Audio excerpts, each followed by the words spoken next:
Nós estamos na campanha dos 40 dias com propósito. Eu tenho uma mensagem do fundo do meu coração que Deus gerou para compartilhar com você. E eu quero que você abra a sua Bíblia em Atos, capítulo 13, no verso 36. Atos, capítulo 13, no verso 36.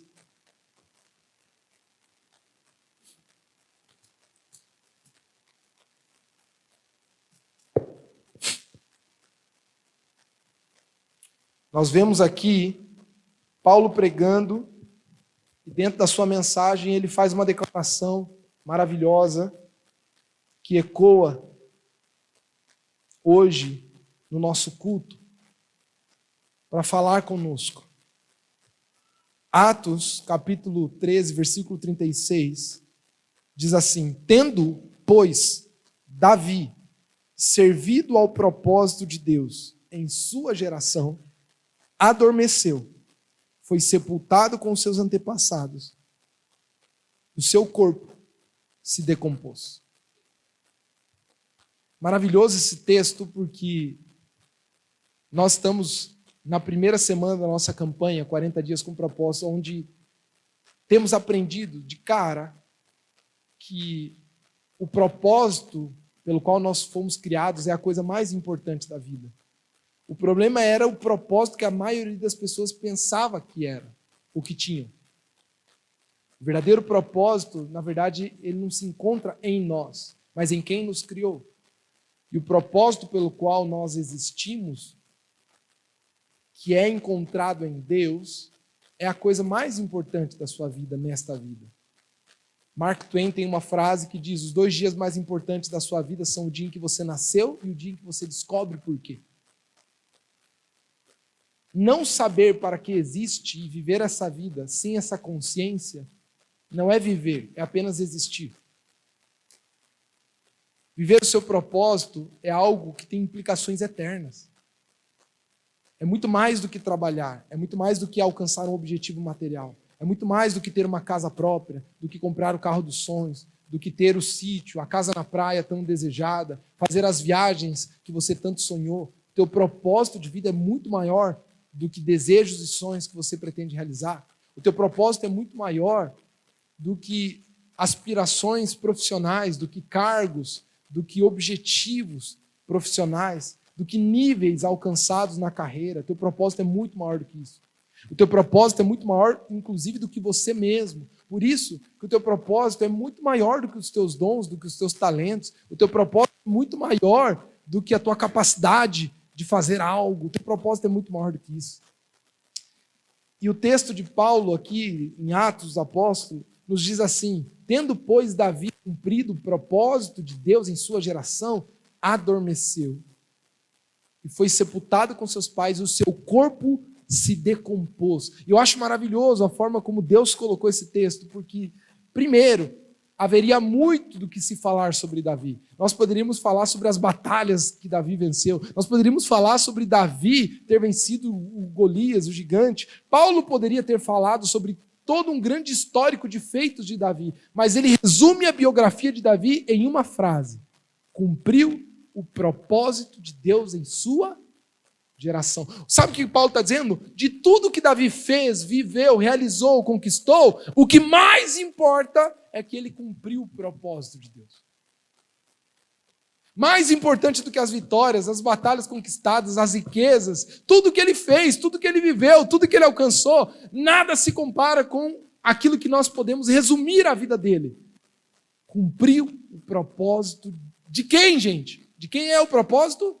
De Deus na sua geração. O grande feito de Davi, o motivo pelo qual ele pode ser modelado, honrado, celebrado, copiado, o motivo pelo qual nós podemos nos inspirar na vida de Davi, apesar dos seus erros, não é porque ele venceu Golias, não é porque ele foi um rei maravilhoso, não é porque ele foi um pai que falhou em vários aspectos, mas de alguma forma deu um rico ensino para Salomão.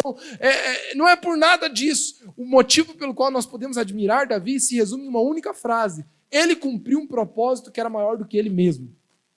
Era de Deus. Essa é a primeira coisa. Mas a segunda coisa que esse texto me deixa impactado é que ele faz questão de dizer que Davi morreu. e o seu corpo se decompôs. Eu quero falar com você hoje sobre as 5 perguntas mais importantes da sua vida. As 5 perguntas mais importantes da sua vida. Atribuem a Albert Einstein essa frase, talvez seja, talvez, pode ser que não. Esse negócio de frase nunca fica muito apegado não, porque na internet, rapaz, tem frase de tudo quanto é lado, às vezes trocam os autores, mas enfim, atribuem a Albert Einstein essa frase, que diz o seguinte, e é muito interessante a gente pensar nisso. Tem ela aqui? Não são as respostas que movem o mundo, mas as perguntas. Perguntas são mais importantes que respostas. Perguntas são mais importantes que respostas. Nós chegamos até aqui como humanidade, como pessoa, como indivíduos, como sociedade, como espécie, seja lá o que você queira achar, mas o homem é o que é até hoje por causa das perguntas que na história foram feitas. Perguntas. E existem 5 perguntas que são as 5 perguntas mais importantes da sua vida. Essas 5 perguntas, elas são o motivo que está por detrás de toda a ciência e tecnologia até hoje. Essas 5 perguntas nortearam todo o desenvolvimento e o trabalho filosófico por toda a história. Essas 5 perguntas são a matriz, são o eixo central de todos os anseios humanos até então, nesses milhares de anos. Essas 5 perguntas são responsáveis por você hoje ter um celular, um smartphone, pelo homem ter tido inteligência de desenvolver algo como a internet. Essas 5 perguntas, na verdade, elas baseiam e norteiam a forma como nós somos organizados como sociedade. Essas 5 perguntas são o motivo de existirem nações e estados. Essas 5 perguntas, na verdade, é o motivo que está por detrás das guerras entre as nações. Essas 5 perguntas definem por que uma gangue lutou contra outra gangue hoje em uma grande metrópole. Essas 5 perguntas são a razão de por que você foi trabalhar essa semana. Essas 5 perguntas são o motivo que te levaram a cortar o cabelo como você cortou, a usar a roupa que você está usando. Tem a ver com essas 5 perguntas. Essas 5 perguntas, inclusive, definem como a sua família foi formada e qual é o nível de estrutura familiar que você tem. Olha para a tua história familiar. Essas 5 perguntas afetaram a história da sua família. Essas 5 perguntas, elas conduzem toda a economia, toda a tecnologia, toda a política, toda a cultura, toda a filosofia, todo o conhecimento humano.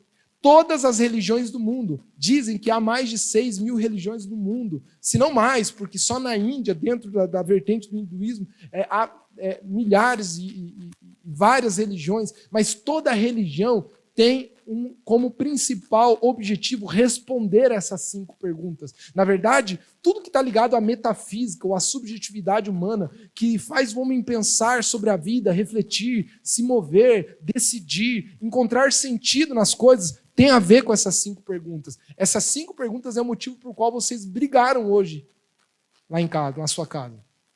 Essas 5 perguntas afetam, inclusive, a tua forma de você buscar e trabalhar. Essas 5 perguntas, na verdade, determinam o quanto de dinheiro você tem na carteira hoje ou na sua conta bancária. Sabia disso?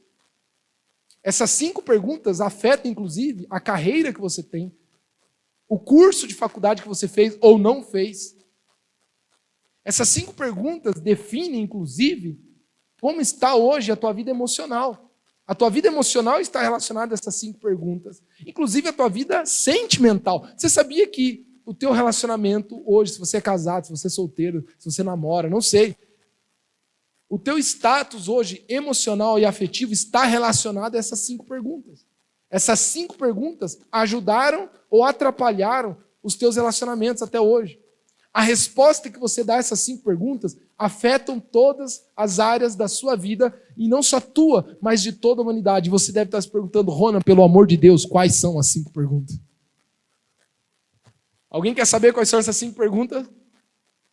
Você acredita que existem 5 perguntas que norteiam a alma humana desde que o homem existe, em todas as épocas, em todas as nacionalidades, em todas as culturas, em todos os idiomas?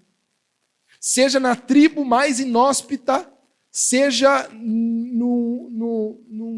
numa comunidade com menos civilização, seja na civilização mais desenvolvida, seja na menos desenvolvida, seja numa família rica, pobre, todos estão movidos, dirigidos, norteados, conduzidos e sustentados nessas 5 perguntas. Primeira, quem eu sou? O homem pergunta desde que ele existe, quem ele é.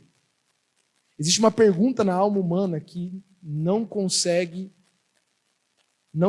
se afastar dele. E essa pergunta está relacionada à identidade. O homem se pergunta desde que ele existe, quem eu sou? Segundo, o homem se pergunta, de onde eu vim? De onde nós viemos? E eu quero que você entenda, não é de hoje. Isso não é um dilema da escola, quando você estava lá com o teu professor de ciências, discutindo com ele que Adão e Eva existiu sim ou não. Esse dilema está na alma humana desde que o homem é homem, desde que o homem existe. De onde viemos? Qual é a nossa origem? Terceira pergunta que a humanidade se faz incansavelmente. Por que estou aqui? Para que nós estamos aqui? Será que a vida é nascer, crescer, respirar, trabalhar, comer, morrer? E só? Será que não há um sentido em tudo isso? É a pergunta do propósito. Quarta pergunta. É a pergunta que fala sobre o nosso potencial. O que é que eu realmente sou capaz de fazer? Tem gente que acha que o homem quer explorar o espaço para descobrir se tem vida inteligente fora dele. O homem tem essa ânsia por fazer aquilo que ele não consegue, porque existe algo na alma humana que anseia por saber o quanto nós somos capazes de algo. O homem quer saber o seu potencial. Nós queremos saber quais são os nossos limites. É por isso que o homem foi à Lua.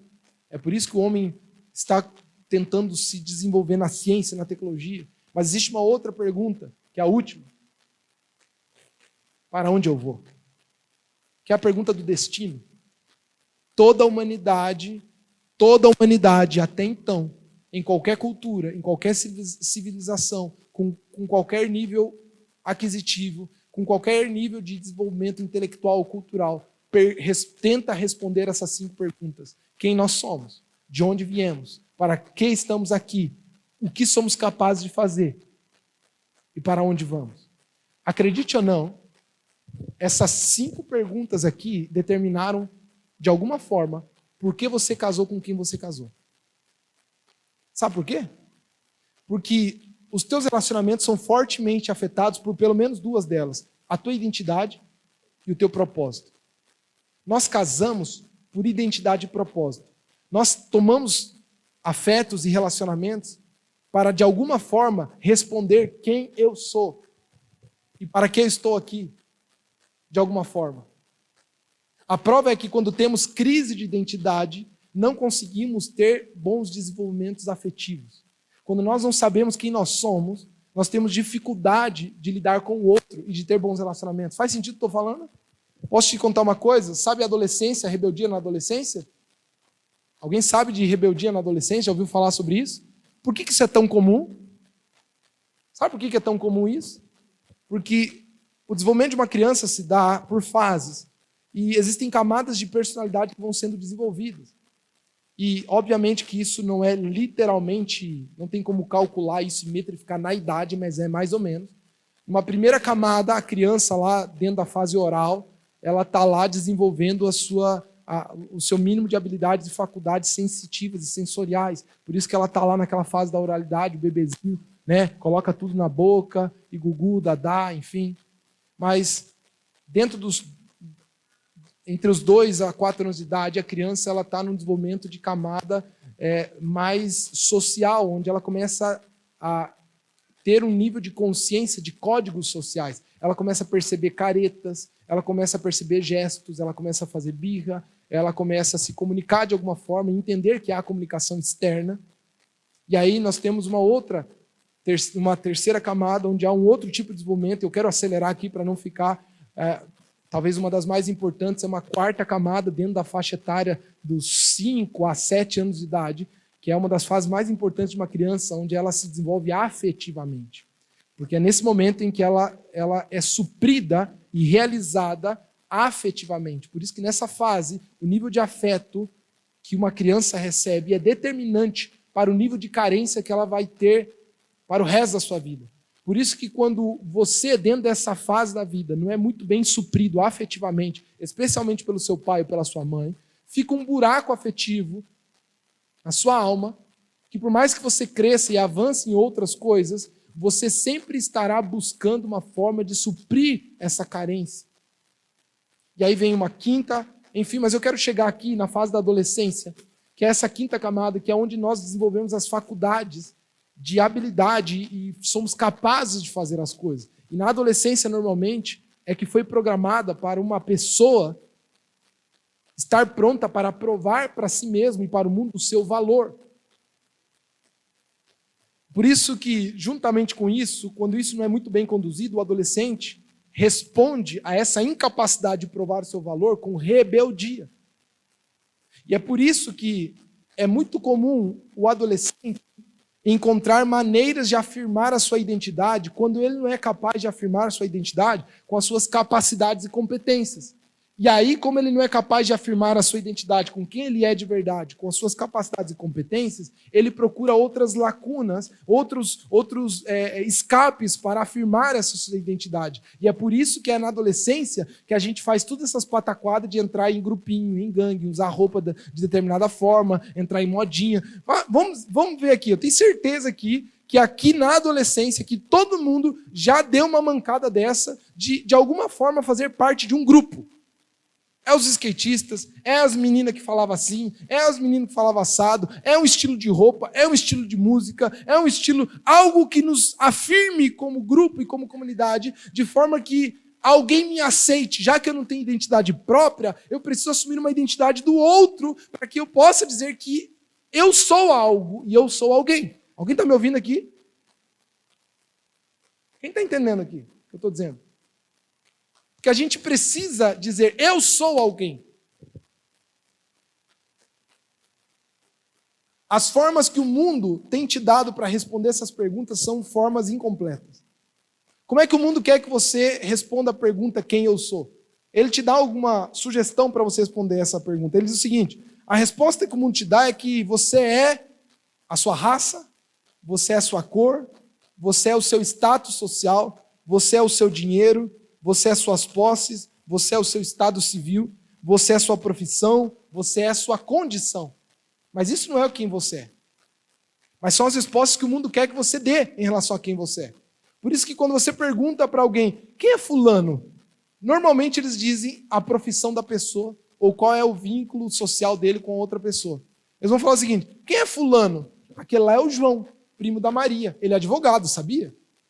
Quem perguntou a profissão dele? Mas nós ligamos identidade ao que nós fazemos. Fazer para nós se tornou identidade. Tanto é que uma das grandes crises de identidade que as pessoas têm nessa geração está ligado a talvez um fracasso profissional. Quando as pessoas fracassam profissionalmente, elas se sentem sem identidade. Por isso que elas têm vergonha de dizer que elas não têm profissão. Você já viu alguém feliz em dizer que não tem uma profissão? Espera a mulher virar dona de casa, então, para você ver como ela murcha. Porque ela falhou, pronto, fracassou. Virou dona de casa, acabou. Faz sentido o que eu estou falando? É isso que a sociedade nos impôs, é ou não é? Porque a identidade é o teu status, tem a ver com a tua posição social. Essa é a identidade que quiseram nos dar. Dizem que a nossa identidade é isso, é o que você faz. Mas essa não é a resposta certa. Outra resposta errada que a sociedade tem dado é para de onde eu vim. Qual é a resposta que a sociedade dá para de onde nós viemos? Na verdade, nem deveria ter tanta credibilidade, mas tem, por causa de uma orquestração ideológica, que nos últimos 400, 300 anos, passamos a acreditar no mundo ocidental cegamente nisso, por causa da famosa ciência, que hoje é falado, a ciência virou um deus na nossa geração. Você sabia disso, né? A palavra ciência, você falou que é ciência, que é científico, ponto, acabou tudo. É Deus falando. E por causa da ciência, ou do argumento científico, que, inclusive, preciso te dizer que muito mais capacidades de falha do que você imagina, nós não conseguimos cogitar como sociedade, dentro de uma organização ocidental como a nossa, que o homem não veio do macaco. Nós somos uma espécie evoluída. E essa é a nossa origem. A nossa origem é o seguinte: havia uma ameba, e eu vou dar aqui nomes não técnicos, mas para todo mundo entender mais ou menos isso que a teoria evolucionista vai te apresentar. Havia uma ameba, essa ameba virou um lagarto, esse lagarto virou um macaco, que na verdade não é macaco, é o primata ancestral anterior nosso, e esse macaco virou você. Uma ameba virou um lagarto, o lagarto virou um macaco, o macaco virou um ser humano. E essa é a tua origem. E no final das contas nós acreditamos, eu sou uma ameba. E se eu sou uma ameba, e é daí que eu vim, esse é o valor que eu tenho. É isso que nós somos como humanidade. É óbvio que dá para abortar. Nós somos ameba mesmo. É óbvio que a vida humana não tem tanto valor assim. É tudo ameba. É tudo macaco que era lagarto e que era ameba e que era nada. É isso que nós somos. Essa é a nossa origem. Mas aí existe uma outra resposta errada a uma pergunta importantíssima, que é: por que estou aqui? E a resposta é: para nada, porque nós somos um acidente mesmo. Tudo isso foi por acaso. De repente houve um acidente cósmico, onde em nada, em lugar nenhum, explodiu. E nada, em lugar nenhum, explodiu, que orquestradamente, por acaso, gerou tudo que existe e que nós podemos conceber. Todo o universo e tudo que somos. E toda a biologia e tudo que nós vemos na criação, na natureza, que está perfeitamente organizado, aconteceu por acaso, sem querer. Não havia intenção, foi o acaso. Inclusive a sua vida, a sua existência é por acaso. Por isso que não há resposta. Nós estamos aqui para nada. Para nada. Para que nós estamos aqui? Para nada. Nós somos um acidente mesmo. E a quarta pergunta é: o que nós somos capazes de fazer? Qual é o nosso potencial? E as respostas que o mundo te dá estão todas relacionadas aos teus talentos, dons, habilidades, circunstância social, cultura. O que você é capaz de fazer? Depende qual é a tua formação. Depende quais são as tuas habilidades. Depende de onde você estudou. O que você é capaz de fazer? Depende se é favelado, se veio de uma família boa, se veio de uma família... Depende. O nosso potencial é limitado a alguns padrões que, na verdade, nos limitam. E quantas pessoas acreditam que não podem viver ou fazer algo porque não é para elas aquilo? Eu tinha um grupo de amigos na minha adolescência, na minha juventude, que eu liderava eles. Como eu era líder de jovem, eles eram meus amigos e eu era o líder deles também. E esse grupo de amigos meu, eu lembro que na época era uma igreja de periferia, eu era o único e a Maiara foi a segunda, e depois houve mais 2 que fizeram faculdade. Mas ninguém fazia faculdade. O motivo principal é que quando nós íamos conversar, eles não se sentiam dignos de fazer faculdade. Porque os seus pais não fizeram, a sua família não fez, os pais eram de profissões simples, com pouca rentabilidade, e quando a gente falava de estudar, eles imediatamente soltavam piadinhas como: playboy, Mauricinho, isso é coisa de burguês. E eles não se sentiam capazes de estudar, porque havia algum tipo de teto, de mentalidade, que fez eles criarem um limite do que eles eram capazes de viver ou de fazer. A sociedade nos coloca essas coisas. E por último, para onde nós vamos? Para onde nós vamos? Não sei. Quando morrer, sei lá, vamos ver. Descobrimos lá. E meu irmão, você tem todo o direito de não acreditar no diabo. Mas tem mesmo. Ninguém é obrigado a nada. Você pode não acreditar no inferno. Só que pode ser que aconteça, você morra, e você tem que descobrir na hora se era verdade ou não. E segundo o que eu acredito, você vai chegar lá. E você vai se encontrar com o capeta. E ele vai falar, opa, bem-vindo. E você, você existe mesmo? Ele, existe. Aí não acreditava em você. Ele fala, não, aqui não precisa ter fé não, fé é exigência da concorrência. Aqui, sem fé você pode vir direto mesmo aqui. Você vai cair aqui. Você pode descobrir depois, é direito seu. Mas a resposta que o mundo te dá é que essa vida é um nada. Acabou e acabou tudo. É um tremendo e um eterno vazio de nada. E olha, eu preciso te dizer que o teu estado espiritual hoje está relacionado à resposta que você tem dado para essas 5 perguntas. Quem eu sou? De onde eu vim? Por que eu estou aqui? O que eu sou capaz de fazer e para onde eu vou? O teu casamento hoje é profundamente afetado pelas respostas que você tem dado para essas 5 perguntas. Quem eu sou? De onde eu vim? Por que eu estou aqui? O que eu sou capaz de fazer e para onde eu vou? Inclusive, o teu nível de prosperidade financeira está relacionado a isso. Quem eu sou? De onde eu vim? Para que estou aqui? O que eu sou capaz de fazer? E para onde estou indo? Toda a sua vida é afetada e influenciada. Por isso que essas 5 perguntas são as perguntas mais importantes da sua vida. E Deus tem as respostas. Deus tem as respostas para cada uma dessas perguntas. Para que você nunca mais dependa do que o mundo te diz, do que o sistema te diz, do que o inimigo te diz, porque Ele te diz quem você é. Deus te diz de onde você veio. Ele te diz qual é o seu propósito, qual é a sua capacidade, o seu potencial e para onde você vai viver eternamente. Existem respostas para isso. E hoje você vai sair daqui capacitado, convicto, inspirado a viver aquilo que Deus diz sobre você. Amém?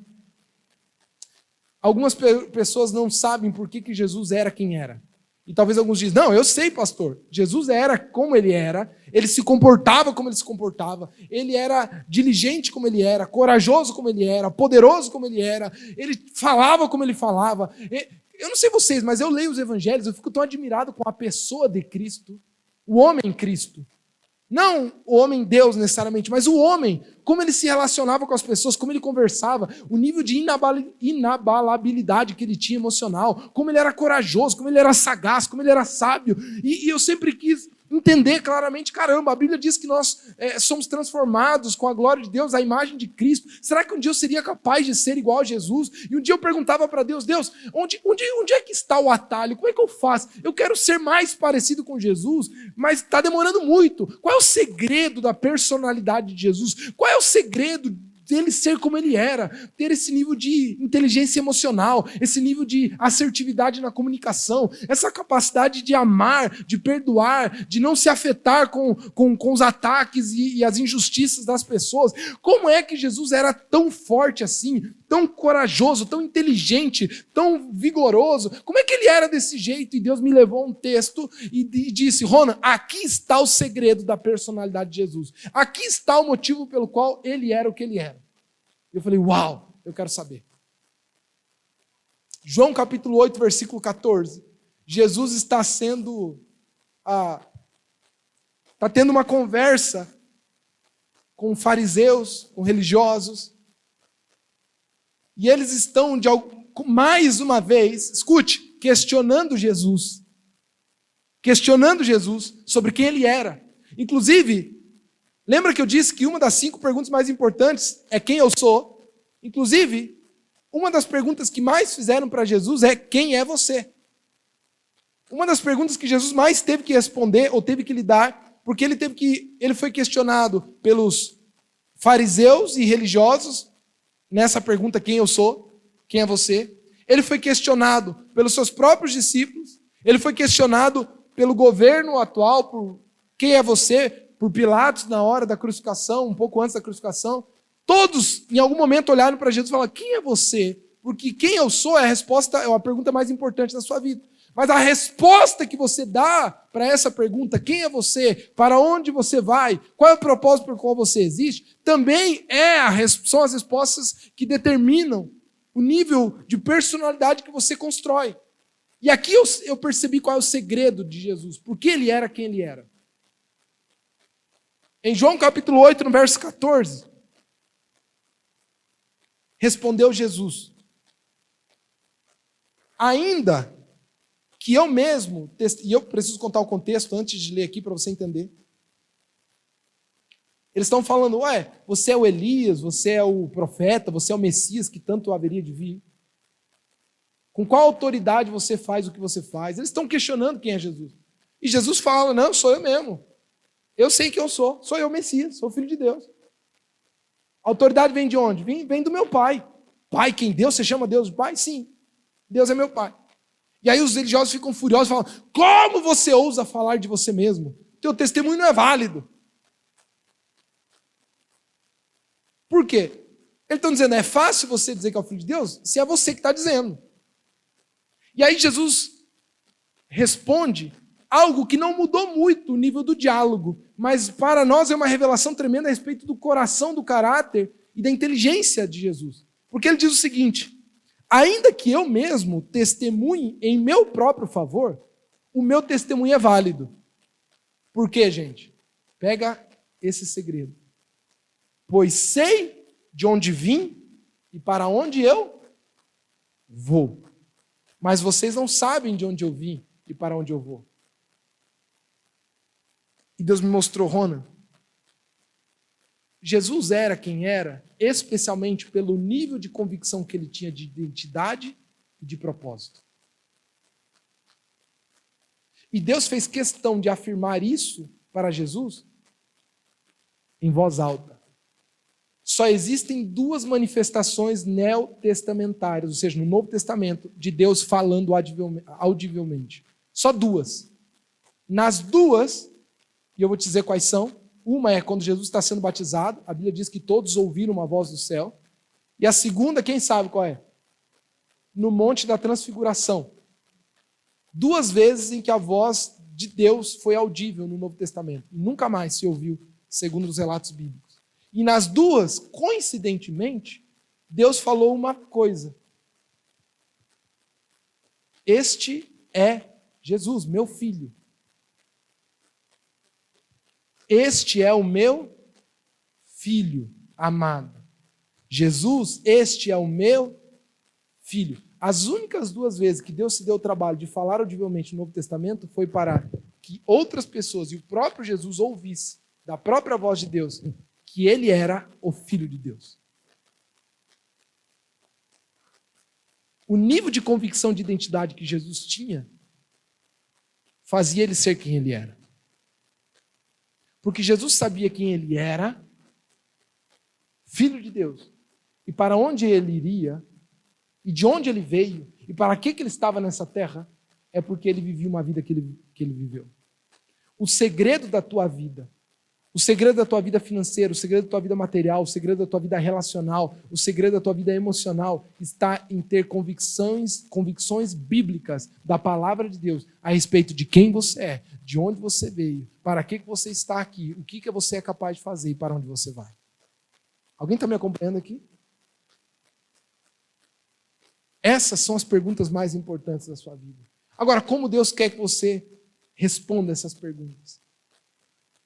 A forma como o inimigo e o mundo têm te dado para responder essas perguntas não serve.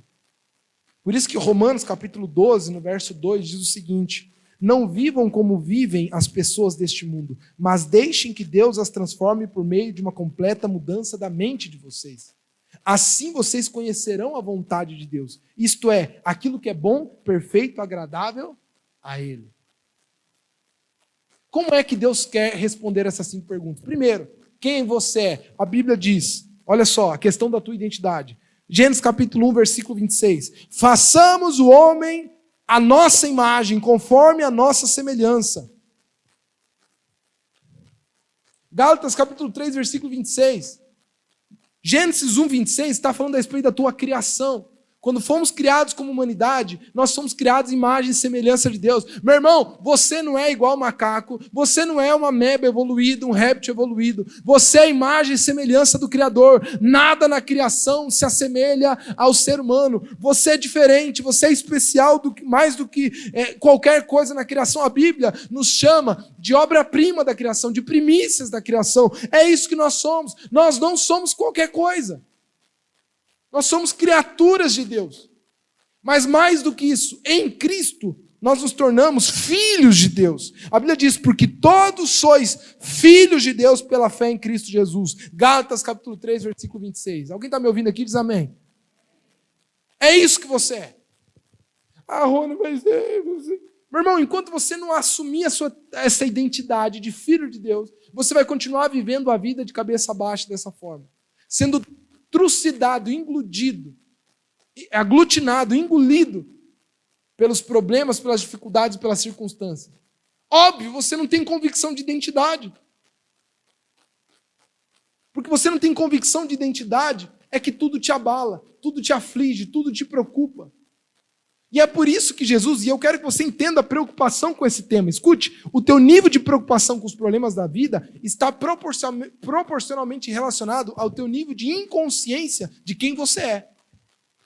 Porque a tua resposta para quem eu sou é tão fraca que o teu nível de preocupação é alto. A prova é que em Mateus capítulo 6, quando Jesus está falando sobre as preocupações da vida, inclusive abra sua Bíblia se você quiser, está escrito o título lá, sobre as preocupações da vida. Jesus está falando sobre as preocupações da vida, ele está dizendo o seguinte, olha, ei meus queridos, Jesus, ei, olhem os pássaros, olhem as plantas, eles que são criaturas, escutem, eles que são criaturas, não plantam, não colhem, e Deus cuida de cada um deles. Quanto mais vocês que são filhos. Ele estava dizendo, vocês não sabem quem vocês são, porque se vocês soubessem, nunca se preocupariam com o dia de amanhã. Se você soubesse quem você é, você saberia que Deus não te deixaria padecer. Inclusive, escute, mesmo você sendo, você pode não viver como. Porque um cidadão ou alguém que nasceu nos Estados Unidos da América, mas não sabe que tem essa nacionalidade ou naturalidade, ele pode viver em um outro país sem os direitos de um cidadão americano, porque ele não sabe quem ele é. Até que um dia alguém chegue e fala, quem que é esse? É o John? Pequeno John? É você?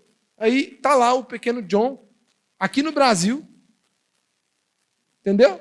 Comendo pastel, tomando caldo de cana, trabalhando, e aí alguém fala, John, é você? Eu sou o João. Não, John, é você, eu sei. Eu conheci seus pais, são americanos.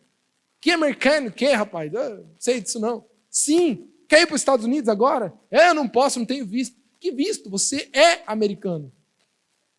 Eu não sou nada, não. Sou o seu João aqui, estou comendo pastel aqui, tomando caldo de cana. Até que alguém vem e fala, olha, essa aqui é a tua certidão de nascimento. Está vendo o nome do teu pai? Então, está aqui os documentos deles. Eles nasceram em tal lugar, mostra ali a árvore genealógica, chama a autoridade, diz, ó, esse aqui ó, é natural, americano, nasceu em tal lugar e tal. Eu acompanhei toda a situação, mas ele se perdeu, veio parar no Brasil, e aí vem as autoridades, validam isso e dizem, olha, você realmente é americano, mas viveu uma vida inteira como brasileiro. E não estou querendo aqui dizer que americano é melhor que brasileiro, é só uma dicotomia para você entender a diferença de nacionalidade. Você pode viver a vida inteira como escravo mesmo sendo filho. Gálatas capítulo 4, versículo 1 diz o seguinte, porque o filho que não é maduro, e maturidade tem a ver com o nível de consciência das 5 respostas. Alguém está me ouvindo aqui? O filho que não é maduro, Gálatas capítulo 4, mesmo sendo filho, vive como escravo, mesmo sendo herdeiro de tudo. E é por isso que você se angustia tanto, se preocupa tanto, tem tanta crise de identidade, tem tanta necessidade de aprovação, precisa tanto que as pessoas te dê carinho, atenção, compreensão. Sabe por quê? Porque você está mendigando algo que você não precisa, você é filho.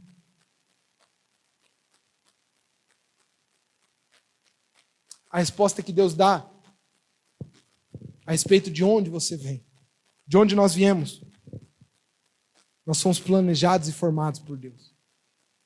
Gênesis capítulo 1, versículo 27. Criou Deus o homem à sua imagem, imagem de Deus o criou, homem e mulher os criou. Meus ossos estavam escondidos antes de ti, em secreto fui formado, entritecido, como nas profundezas da terra. Salmo 139, versículo 15. Eu amo a frase que o próprio autor Rick Warren coloca. Existem pais ilegítimos, mas nunca filhos ilegítimos.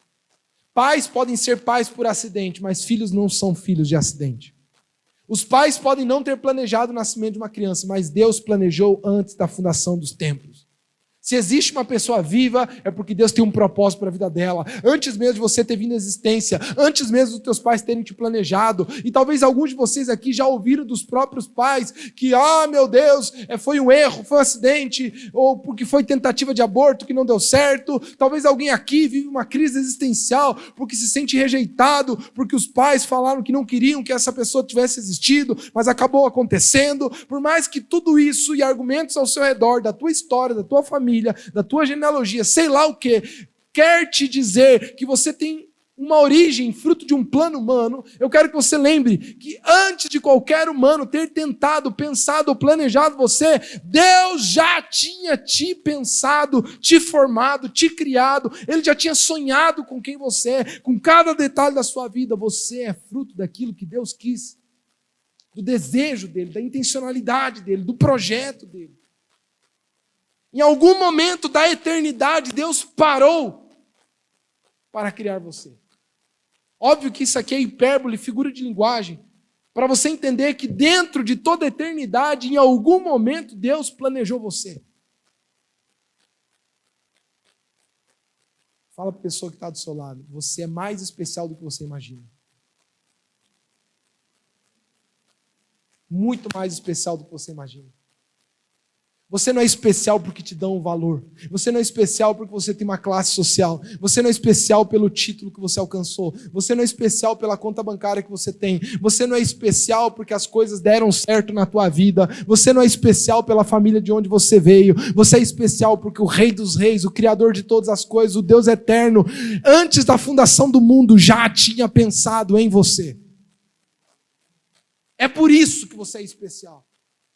É por isso que é inadmissível que a nossa sociedade lide bem com o aborto. E eu não estou nem aí com a tua posição política e ideológica. Eu fico com a palavra de Deus. Deus pensou em cada ser humano antes que ele existisse. Independentemente dos erros humanos. Os erros dos homens não nos dão o direito de atrapalhar aquilo que Deus planejou. Aí você diz, Rony, eu não acredito em Deus. Meu irmão, preste atenção. Tira Deus da jogada. Pensa em ética e valores morais, sendo mesmo ateus. A partir do momento em que o valor à vida é depreciado, é negligenciado ou relativizado, nós vamos para a barbárie. Porque hoje a justificativa para matar uma criança que está no útero de uma mulher é um estupro, é alguma coisa. Amanhã vai ser o que a lei falar. E quando a lei mudar, essa é a nova justificativa. Meu irmão, nunca vá por esse argumento. A lei permite. Meu irmão, tem leis que estão sendo mudadas para que as pessoas possam ser o que elas pensam ser. E por causa de leis malucas como essa, é que nós estamos vendo coisas grotescas acontecendo na humanidade. Alguém diz, eu sou cachorro, tratem-me como cachorro. E agora eu quero ser tratado como cachorro, porque a lei permite que eu seja reconhecida por aquilo que eu sinto que eu sou. Existem coisas que não podem ser relativizadas, existem valores que não podem ser negociados. A vida é um deles. Deus pensou em cada um de nós, mesmo antes de ter nascido. E quantas pessoas que foram fruto de erros, de abortos não bem-sucedidos, quantas pessoas que foram acidentes, hoje marcam a história da humanidade, fazem coisas maravilhosas, se tornaram homens e mulheres de Deus. Nós não temos o direito de eliminar as vidas. Quando você começa a aceitar esse tipo de coisa, você já foi contaminado por algo que o diabo já faz festa.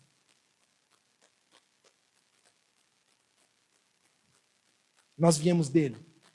Mas a pergunta é, para que estamos aqui?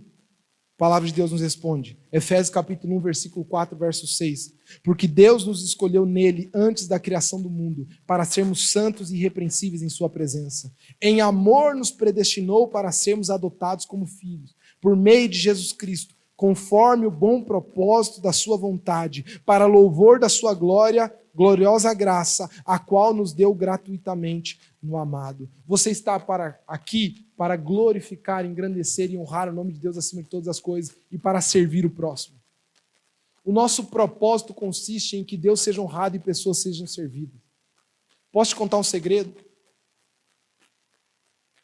Todo ser humano, depois de alcançar as suas maiores aspirações profissionais, sejam elas quais forem, vai enfrentar uma crise de identidade, uma crise existencial, se aquilo que ele estiver fazendo não cumprir o propósito pelo qual foi criado, naturalmente foi criado, que é honrar a Deus e servir pessoas.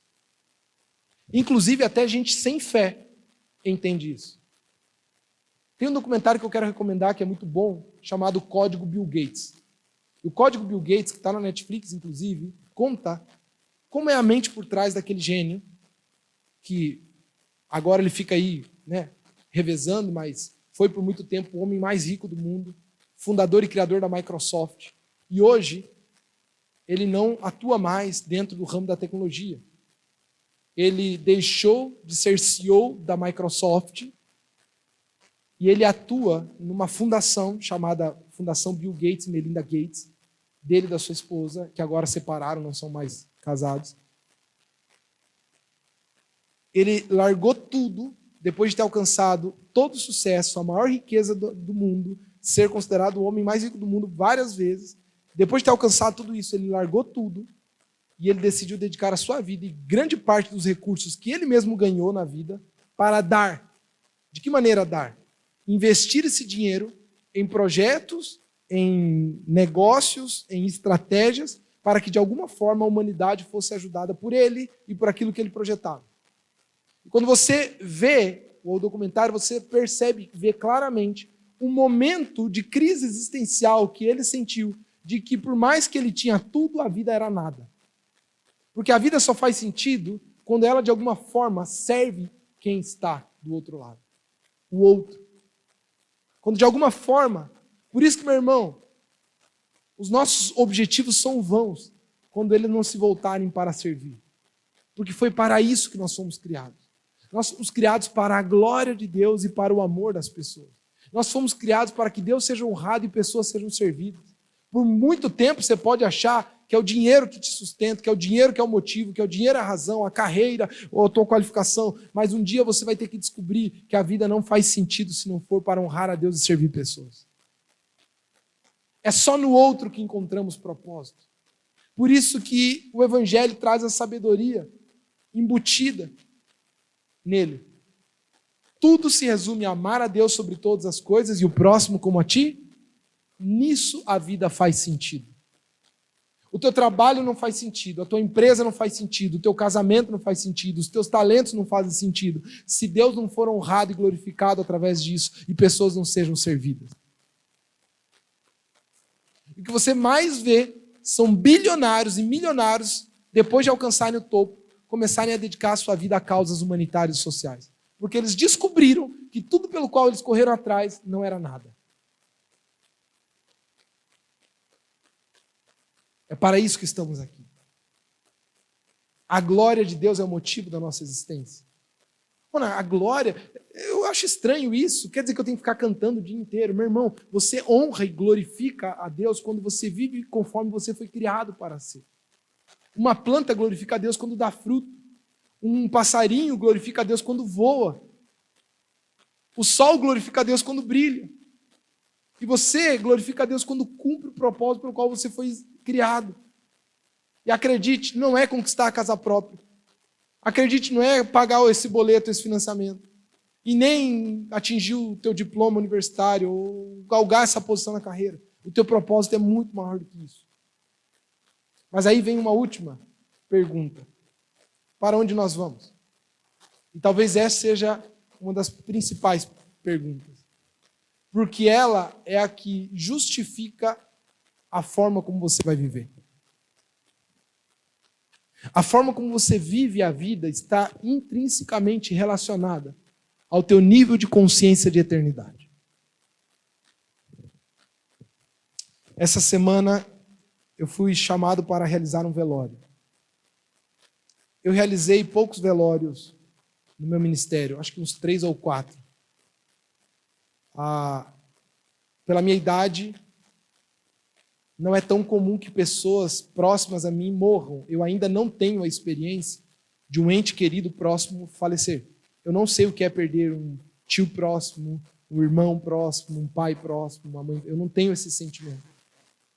Eu não sei o que é sentir a dor da perda de alguém que eu quero muito. Mas, em um outro aspecto, velórios me tocam. Toda vez que eu sei da morte de alguém, eu penso. E duas coisas a respeito, dois fatos de morte nessas últimas semanas me tocaram. Um deles foi esse velório que eu realizei de um senhor que estava no fim da vida. Estava num lar de repouso, onde todo mundo já esperava algum momento, 85 anos de idade. A morte era algo certo, inclusive para ele. Se esperava a morte. Se estava planejando até como seria de alguma forma quando falecesse. Por mais que os próximos, os familiares não esperam assim, torcendo, não é nesse sentido, mas sabendo que vai chegar e que vão ter que fazer alguma coisa. Esse tipo de morte tem um aspecto. Mas tem um outro tipo de morte que me tocou. Domingo, ao sair do culto, um casal aqui da igreja estava muito emocionado. E eu conversando com eles, eu fui ver se eles precisavam de alguma coisa, estava tudo bem. Eles estavam profundamente tocados. Não queriam conversar muito na hora, até que a moça falou e o rapaz compartilhou comigo. E ele estava muito tocado porque ele era colega de trabalho daquele policial aqui de Toledo que há 2 semanas atrás cometeu aquela tragédia colossal. Matou o filho, o enteado, mãe e até desconhecidos na rua. E ele estava muito, não só tocado e abalado pelo fato em si, como também porque agora, dentro da categoria deles, eles estão sendo vistos como potenciais que vão fazer a mesma coisa. E parece que todos os policiais agora, colegas dele, também estão mal. E toda a corporação mexida, e ele chorava. E a morte me tocou nessa história de uma forma diferente. Ela me tocou pela surpresa. Ela me tocou porque ninguém planeja, nenhum daqueles que talvez faleceram por causa daquele homem, que foram assassinados por aquele homem, que depois acabou suicidando-se. Nenhuma daquelas pessoas talvez acordou de manhã e falou: belo dia para morrer. Elas achavam que ia ter um dia normal. De que a vida ia acontecer como sempre. Mas aquele foi o último dia delas. Aquele senhor de 85 anos que eu realizei o velório nesta quarta-feira, morreu. E sabia que morreria. Aquelas pessoas assassinadas por aquele policial morreram, mas não sabiam que morreriam. Só que independentemente da diferença desses dois fatos, algumas coisas são comuns. Primeiro, todos eles passaram no dia da sua morte para um destino eterno. A verdadeira vida para eles começou.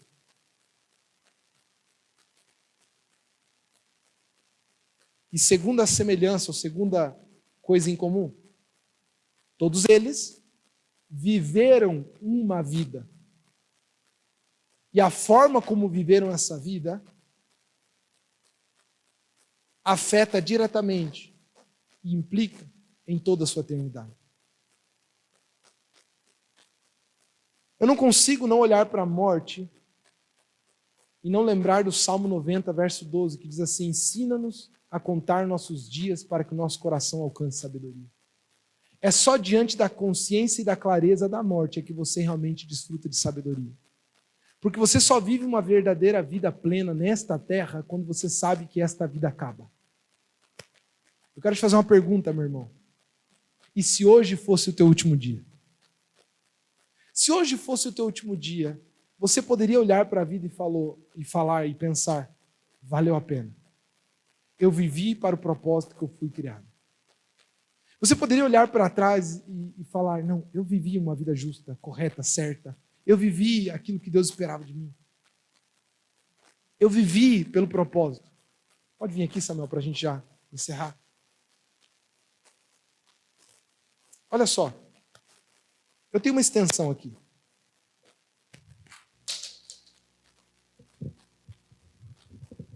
Vocês estão enxergando que tem um plug aqui? Nessa extensão? Estão enxergando? Esse plugzinho, eu quero que vocês olhem para esse plug e pensem nele como teu tempo de vida nessa terra. 70, 80, vamos dar a estimativa da nossa geração, inclusive, é chegar a passar dos 90. Inclusive, está aumentando cada vez mais a expectativa de vida. Vamos jogar alto, 90 anos? Quem quer chegar aos 90 aí? Tem alguém? 90? Tá bom? Quem quer bater 3 dígitos aí? 100? Tem alguém que quer bater os 3 dígitos se Jesus não voltar? 100. É possível, a nossa geração é muito possível chegar aos 100. Medicina cada vez mais evoluída. 90 aninhos, tá aqui. Esse é o teu tempo de vida nessa terra. E quando você morre, começa a tua vida eterna. Está olhando aqui? Aí começa o que a Bíblia diz e chama de verdadeira vida. Pátria celestial, de volta ao lar. A verdadeira vida começou. E eu poderia aqui ficar. E você sabe que essa extensão tem fim. Eu sei que você sabe por causa de lógica. Mas imagine que essa extensão não tem fim. Está vendo? Você já percebeu que você tem vivido e existido? E se estressado, se preocupado, trabalhado, se desgastado, chorado, lamentado, reclamado por causa disso aqui? E se esquecido de tudo isso aqui? Faz sentido? Faz sentido gritar com o marido por causa das bolinhas do tênis de futebol que ele deixou na porta diante da eternidade? Faz sentido?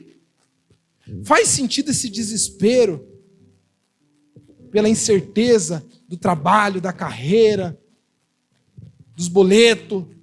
Óbvio que a gente tem que pagar as contas, óbvio que a gente tem que trabalhar, mas faz sentido esse nível de preocupação quando pensamos na eternidade? Faz sentido, gente?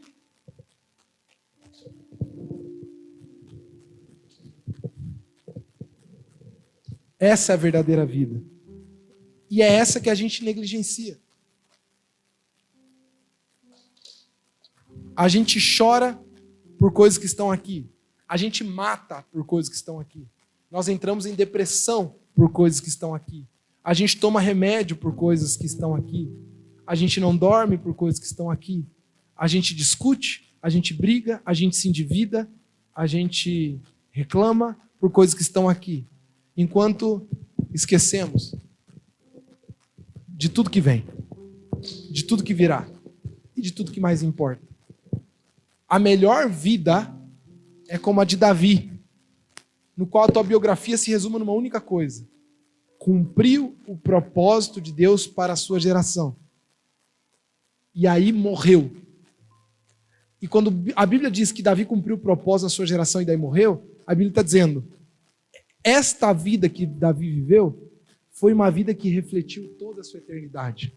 Por isso que ela fez sentido. Por isso que ela tinha propósito. Eu quero te convidar a viver uma vida com propósitos. Eu quero convidar essa igreja a parar de ser uma igreja mundana. E não é esse conceito que te ensinaram na religiosidade antiga. Mundano era o que cortava o cabelo, o que usava barba, o que jogava bola. Um dia eu estava na igreja aqui, há muito tempo, né? E eu lembro do presbítero falando: esses jovens estão tudo mundano, estão tudo jogando futebol. Na época eu não podia jogar futebol na minha igreja, era proibido. Inclusive falava assim: ó, aquela bola é a cabeça do capeta. Eu falei: mas ainda? É por isso que a gente tem que chutar então. Melhor ainda. E ó, aquela irmãzinha lá, tudo mundano, as meninas estão tudo mundano. Eu lembro que um dia falaram que os jovens estavam mundanos, as jovens estavam mundanas porque elas estavam usando bota. Sabia disso? A bota. Não, mas essa bota é negócio do mundo. Isso aí é cultura do mundo. Você é mundano quando tuas esperanças, expectativas, alegrias, propósitos, objetivos, motivações são terrenos. Isso é ser mundano. Ser mundano é ser alguém que espera a vida aqui. Esse é o mais miserável dos homens. Ser mundano é ser alguém que se alegra por aquilo que tem aqui e despreza daquilo que é eterno. Ser mundano é ser alguém apegado às coisas desta terra e negligenciar aquilo que é eterno. Ser mundano é perder o sono pelo que a terra te dá e esquecer o que o céu já deu. Isso é ser mundano. E quando nós somos mundanos, Paulo diz: aquele que tem a sua esperança para apenas este mundo, este é o mais miserável dos homens. Porque um dia você vai morrer e você não vai levar nada daqui, nada mesmo. Nada. Teu diploma não vai ter valor, a tua carreira não vai ter valor, teus likes não vai ter valor, a tua conta bancária não tem valor, a tua empresa tão amada, tão estimada, não tem valor nenhum. Inclusive, você pode morrer hoje. Inclusive, eu repito, quando eu falo sobre a morte, alguns ficam apavorados, achando que eu estou gorando aqui, que eu estou lançando maldição. Meu irmão, você pode morrer hoje. Você pode morrer hoje. Do que valeu a tua vida? Se você viveu pela tua empresa, pelo teu negócio, pelo teu carro, até coisas nobres que nós julgamos, eu vivi pela minha família. É possível que a tua família vá para o céu e você vá para o inferno. Ou vice-versa. Uma vida só faz sentido para a glória de Deus. E para que com tudo que Ele nos deu, pessoas sejam abençoadas, servidas, amadas, ao ponto de se voltarem para o Deus que brilha através da sua vida. Porque por Ele, para Ele, são todas as coisas. Amém. Fique em pé. Eu quero orar com você. Quantos querem viver uma vida com propósito? Tem alguém que quer viver uma vida com propósito? Eu não sei vocês, meu irmão, eu estou cansado de ser mundano. Eu estou com saudade do céu. Nem conheço ele, mas eu estou com